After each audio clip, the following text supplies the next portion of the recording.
Halo, dan selamat datang di video pembelajaran filsafat ekonomi Islam. Pada sesi pertama ini, kita akan membahas topik yang menjadi fondasi dari seluruh bangunan keilmuan ekonomi Islam, yaitu epistemologi filsafat ekonomi Islam. Epistemologi merupakan cabang filsafat yang membahas hakikat pengetahuan. Ia menjawab pertanyaan-pertanyaan mendasar seperti, apa itu pengetahuan? Dari mana pengetahuan berasal? Dan bagaimana kebenaran suatu pengetahuan dapat dipastikan dalam konteks ilmu ekonomi. Epistemologi menentukan cara kita memahami realitas ekonomi, menyusun teori, serta merumuskan kebijakan. Mengapa epistemologi menjadi sangat penting dalam ekonomi Islam?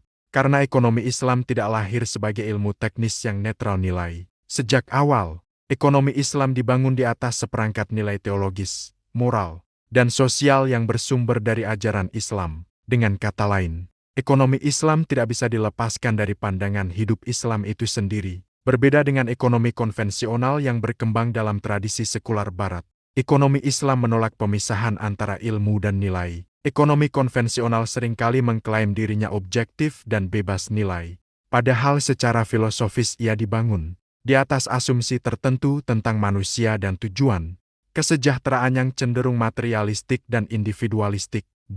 Sinilah epistemologi ekonomi Islam mengambil posisi yang berbeda. Ekonomi Islam menegaskan bahwa pengetahuan ekonomi harus berangkat dari kerangka tauhid, yaitu keyakinan terhadap keesaan Tuhan sebagai sumber kebenaran tertinggi. Tauhid bukan hanya konsep teologis, tetapi juga prinsip epistemologis yang menyatukan seluruh aspek kehidupan, termasuk ilmu dan aktivitas ekonomi. Kerangka tauhid ini menuntut integrasi antara wahyu, akal, dan pengalaman empiris. Ketiga sumber pengetahuan ini tidak diposisikan secara terpisah, melainkan saling melengkapi dalam satu kesatuan yang utuh.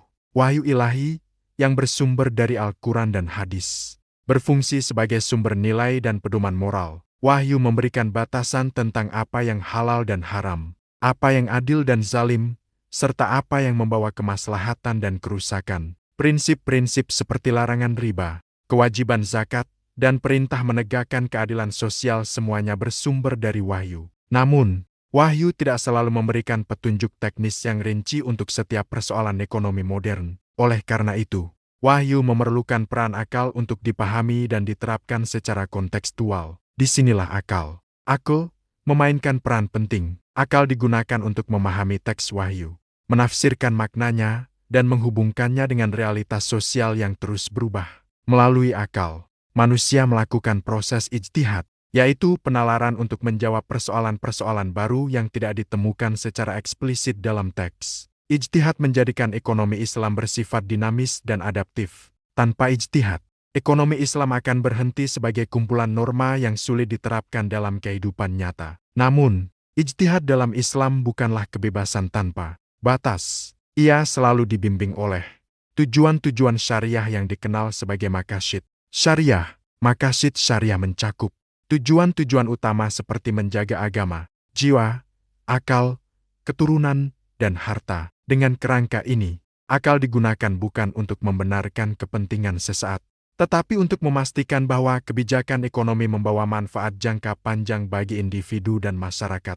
Selain wahyu dan akal, ekonomi Islam juga mengakui pentingnya pengalaman empiris. Data dan fakta lapangan dipandang sebagai sarana untuk memahami kondisi nyata masyarakat dan mengevaluasi dampak kebijakan ekonomi. Namun, berbeda dengan positivisme yang menganggap data sebagai satu-satunya sumber kebenaran, ekonomi Islam menempatkan empiri dalam kerangka nilai. Data tidak pernah sepenuhnya netral. Ia selalu ditafsirkan berdasarkan asumsi filosofis tertentu. Oleh karena itu, empiri dalam ekonomi Islam harus dibaca dengan kesadaran moral dan tujuan syariah. Integrasi wahyu, akal, dan empiri ini menjaga ekonomi Islam dari dua ekstrem. Di satu sisi, ia tidak jatuh pada pendekatan teknokratis yang hanya mengejar efisiensi tanpa memperhatikan keadilan. Di sisi lain, ia juga tidak terjebak dalam idealisme normatif yang sulit diterapkan. Epistemologi ekonomi Islam juga mengkritik konsep manusia dalam ekonomi konvensional yang dikenal sebagai homo economicus, yaitu manusia yang selalu diasumsikan mengejar kepentingan pribadi. Sebagai alternatif, ekonomi Islam memperkenalkan konsep homo islamicus, manusia yang rasional tetapi dibimbing oleh nilai religius, tanggung jawab sosial, dan orientasi pada falah, yaitu kesejahteraan dunia dan akhirat. Implikasi epistemologi ini terlihat dalam penelitian dan kebijakan ekonomi Islam. Analisis ekonomi tidak hanya bertujuan menjelaskan realitas, tetapi juga menilai apakah realitas tersebut sesuai dengan prinsip keadilan. Dalam kebijakan publik, pertanyaan yang diajukan bukan hanya bagaimana meningkatkan pertumbuhan, tetapi juga bagaimana memastikan distribusi yang adil dan berkelanjutan. Sebagai contoh, dalam mengkaji kemiskinan, ekonom Islam tidak berhenti pada data statistik, tetapi juga mempertanyakan struktur ekonomi yang melahirkannya dan menawarkan solusi berbasis instrumen syariah seperti zakat dan wakaf. Sebagai penutup, epistemologi merupakan pondasi utama filsafat ekonomi Islam. Dengan epistemologi yang kokoh, ekonomi Islam dapat berkembang sebagai ilmu yang ilmiah, etis, dan relevan dengan tantangan zaman, tanpa kehilangan arah moralnya. Pada video selanjutnya, kita akan melanjutkan pembahasan dengan menelaah peran wahyu dan nilai ilahiyah secara lebih mendalam dalam pembentukan sistem ekonomi Islam.